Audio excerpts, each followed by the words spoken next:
Salut à tous les gones, chers supporters de Alexandre Lacazette et de Corentin Tolisso. Bienvenue pour ce débrief, de ce match qui s'est passé cet après-midi.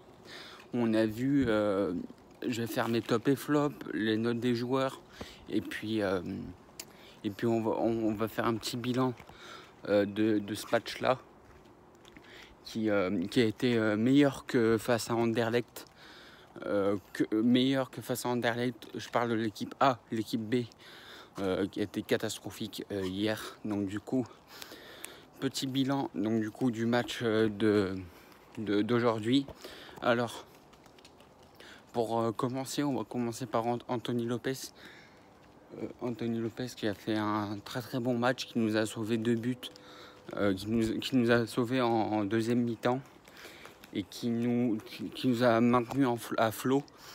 Et donc du coup, Anthony Lopes, pour moi, c'est un 8 sur 10 qui a fait un très bon match et que pour moi, c'est l'homme du match carrément.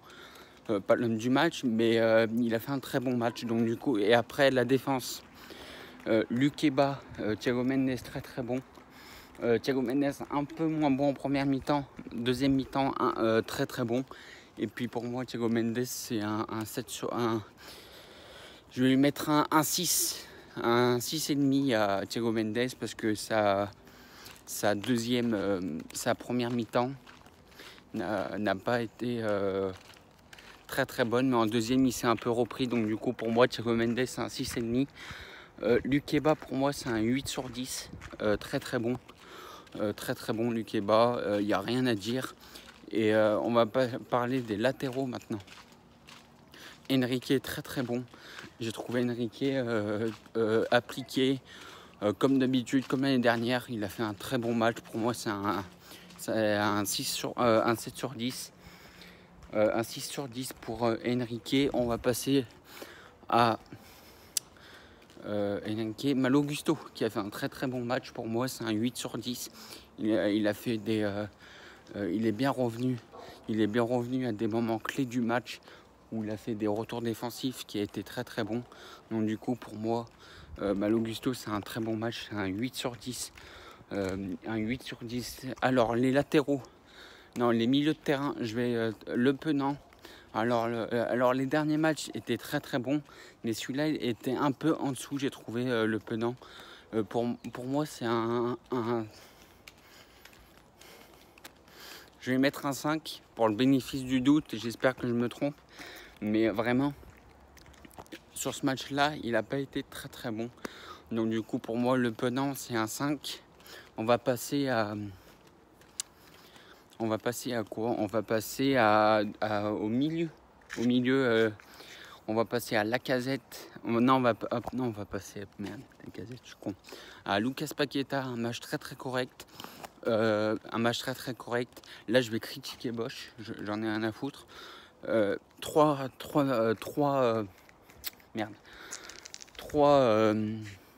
remplaçants. C'est quoi? C'est vraiment une nullité de mettre 3 remplaçants. Je comprends pas ce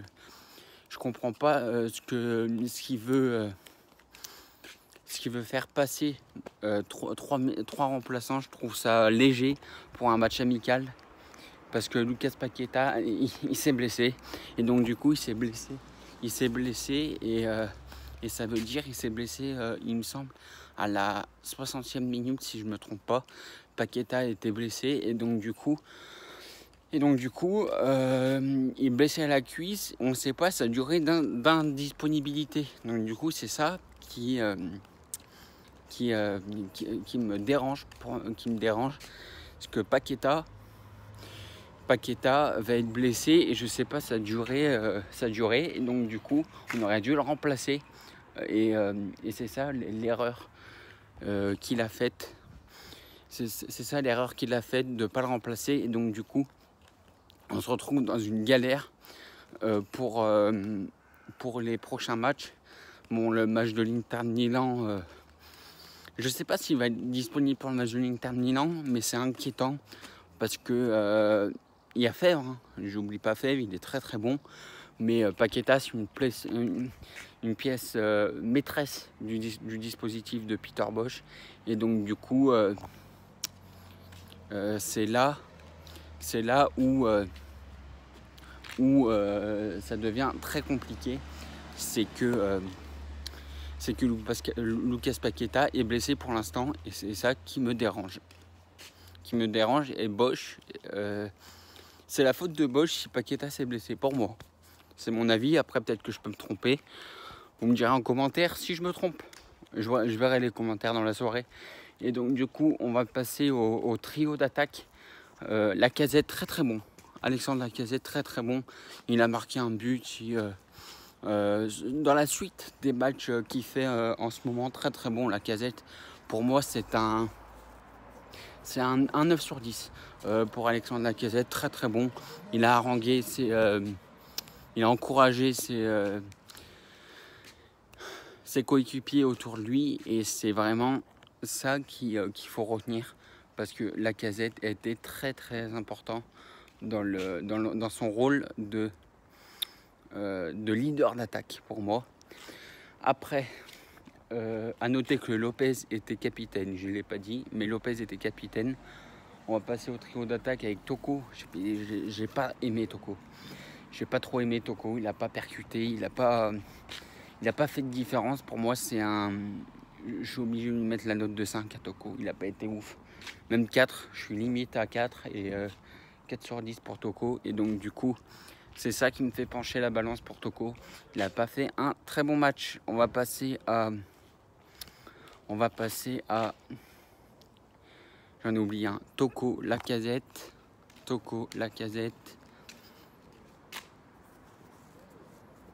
Putain, je l'ai oublié. Tété. Mathéus Tété, très très bon. J'ai trouvé, contrairement de Toko, lui il a provoqué, il a fait du bien dans sa recherche de provocation en attaque. Et c'est ça que je pense dans le mercato. On parle un peu de mercato aussi. Une vidéo mercato sortira dans la semaine où je parlerai un peu des chantiers qui restent à faire pour ce mercato. Parce qu'il manque une concurrence à Toko. Et peut-être un latéral droit parce que je pense que Malo Gusto, la doublure Irvine, va me déranger. Même si je le connais très bien, mais pour moi, c'est un peu l'edge par rapport à cette année. Donc du coup, les gones, on se retrouve très bientôt et surtout, n'oubliez jamais, l'Olympique Lyonnais, c'est une formidable raison d'être. Salut à tous.